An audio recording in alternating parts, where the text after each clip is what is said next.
ایسے لگتا ہے کہ یہ کل کی بات ہے، کچھ ہی ٹائم پہلے کی بات ہے کہ میں اپنے دوستوں کو بول رہا تھا کہ ہمیں 1 سال ملا ہے، ہم نے اس 1 سال کے اندر فریش سال ملا ہے، ہم نے اس 1 سال کے اندر کم از کم ایک بار قرآن پاک کو سمجھ کے پڑھنا ہے۔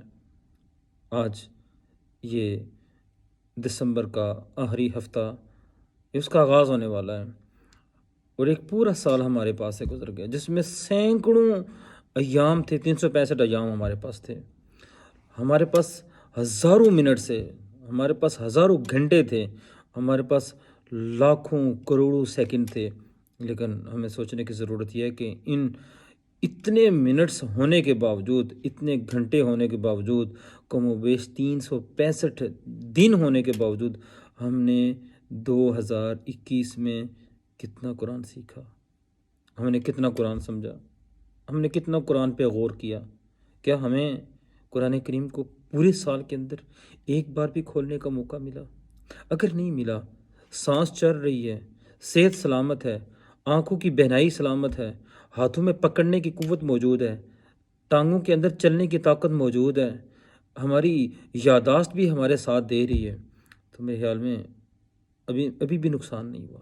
ہم یہاں سے بھی یو ٹرن لے سکتے ہیں، ہم واپس آ سکتے ہیں، ہم پھر قرآن کریم کی طرف بڑھ سکتے ہیں، ہم قرآن کریم سیکھنے کی دوبارہ سے نیت کر سکتے ہیں۔ میرے عزیز دوستو، یہ نیا سال آنے والا ہے اور 21 ختم ہونے والا ہے، ہمیں اپنا احتساب کرنا ہے۔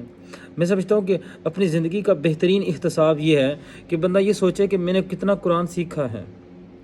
بندے کی زندگی کا بہترین احتساب یہ ہے کہ بندہ سوچے میں نے کتنا قرآن پہ عمل کیا ہے۔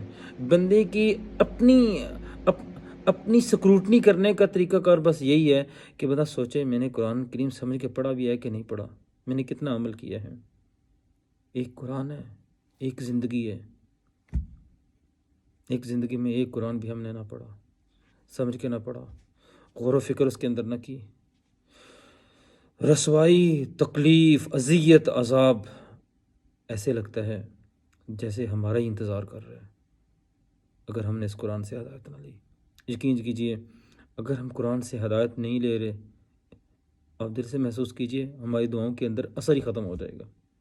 اگر ہم قرآن کریم کو سمجھ کے نہیں پڑھ رہے، اپنی زندگی کا حصہ نہیں بنا رہے، تو تکلیف، اذیت ہمارے انتظار میں کھڑی ہے۔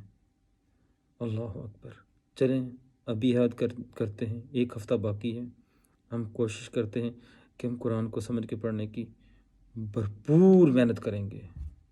اللہ تعالیٰ آپ سب کو حامی و ناصر ہو۔ السلام علیکم۔